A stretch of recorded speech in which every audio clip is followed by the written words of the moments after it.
Olá, sejam muito bem-vindos. Hoje a gente vai mergulhar no fenômeno que é Frieren para entender como é que essa abordagem tão única de fantasia conseguiu conquistar o mundo. Sabe, numa época em que tudo é super acelerado, cheio de ação, uma obra mais quieta, mais contemplativa, chegou no topo. E a gente vai descobrir o porquê. E que caminho, hein? A série virou um sucesso absurdo, tanto de crítica quanto de público, justamente porque ela foi na contramão de tudo que tá na moda hoje. Sabe, ao invés de ficar desconstruindo o gênero de fantasia, ela meio que reconstruiu, com uma seriedade, um cuidado que, nossa, fazia tempo que a gente não via. E essa é a pergunta de US$ 1 milhão, né? Como é que uma história que preza pela paciência, pela sinceridade, até por uma certa melancolia, como é que isso conseguiu conectar com tanta gente de forma tão profunda? A resposta? Olha, tá no jeito como ela trata suas ideias mais básicas. Então, para a gente entender de verdade o sucesso de Frieren, vamos começar pelo ponto que talvez seja o mais radical da obra. A forma como ela enxerga o mal, a sua rejeição do relativismo, basicamente como a série retrata os seus vilões. Pensa bem, a gente está super acostumado com aqueles vilões que têm uma história triste, né? Aqueles que a gente até sente uma certa simpatia, que nos fazem pensar, será que ele é tão mal assim? Pois é, Frieren olha para essa moda toda e fala, basicamente, não, valeu. E é aqui que a coisa fica fascinante. Em Frieren, os demônios, eles não são personagens incompreendidos com uma moralidade cinzenta, não. Eles são, na prática, predadores biológicos. A crueldade deles não vem de um trauma, mas de uma indiferença total, absoluta. Pensa num leão caçando uma zebra.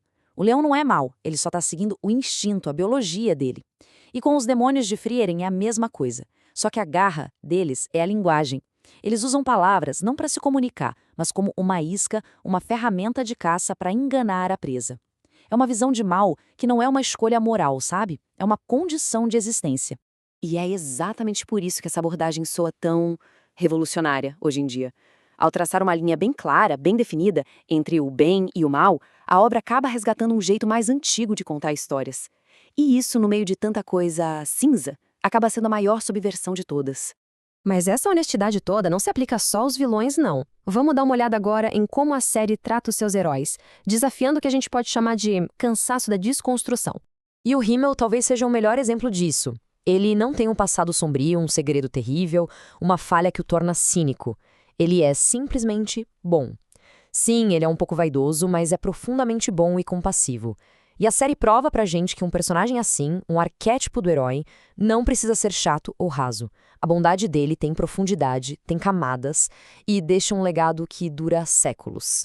E essa citação aqui, olha, ela resume isso de um jeito perfeito.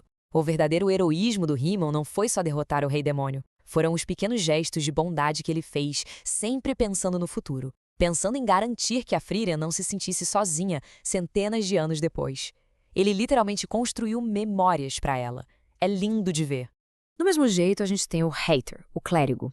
Ele escapa daquele clichê batido da igreja corrupta, sabe? Ele é um cara cheio de falhas, que adora uma bebida, mas a fé dele e a vontade de ajudar os outros são 100% genuínas. A série mostra a graça divina não como uma ferramenta de poder, mas como um fardo pesado que é carregado por gente imperfeita que está tentando fazer a coisa certa. A redenção deles vem justamente dessas imperfeições. Ok, agora vamos mudar um pouco o foco e falar de uma coisa que define a experiência de assistir Frieren, o ritmo da série. A estética dela, que parte do princípio de que quem está assistindo é inteligente. Olha só, essa fala é do próprio compositor da trilha sonora, o Evan Cole.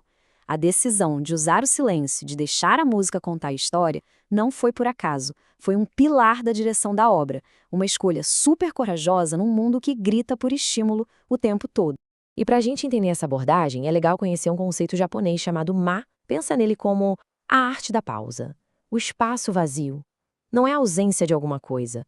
Pelo contrário, é um espaço que dá mais peso, mais significado para o que vem antes e para o que vem depois. E é exatamente isso que Frieren faz com maestria. Aquelas cenas longas de viagem, os momentos de silêncio. Tudo isso serve para a gente entrar na cabeça da Frieren, que já viveu mais de 1000 anos. Para ela, o tempo passa de um jeito totalmente diferente. E a série tem a coragem de fazer a gente sentir isso, sabe?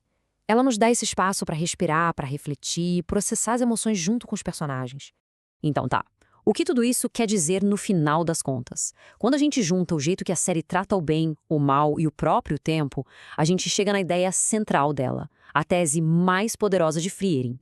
E o ponto central é este, olha só. A genialidade de Frieren não é que ela reinventa a roda, não. É que ela pega as regras clássicas da fantasia, heróis, demônios, magia, a jornada, e leva tudo isso a sério mesmo. Ela explora o que tudo isso significa, emocionalmente, existencialmente, com uma profundidade que é, sinceramente, impressionante. E no fim das contas, é isso. No mundo onde todo mundo quer ser o mais esperto, o mais cínico, onde a moda é desconstruir tudo, a coisa mais chocante, mais revolucionária que se pode fazer é ser sincero. É contar uma história com o coração, sem ter medo de ser sentimental, de ter heróis que são bons de verdade e vilões que são maus de verdade. A sinceridade, acredite, virou a nova vanguarda. E a resposta que Frieren nos dá é bem clara. Depois de tanta desconstrução, talvez o ato mais radical de todos seja começar a reconstruir, e reconstruir com sinceridade. A série meio que nos deixa com essa pergunta no ar. No mundo que parece faminto por um significado maior, o que acontece quando a gente para de desmontar nossos mitos e, em vez disso, ousa acreditar neles de novo? Essa é a grande reflexão que Frieren nos traz. Muito obrigado pela companhia.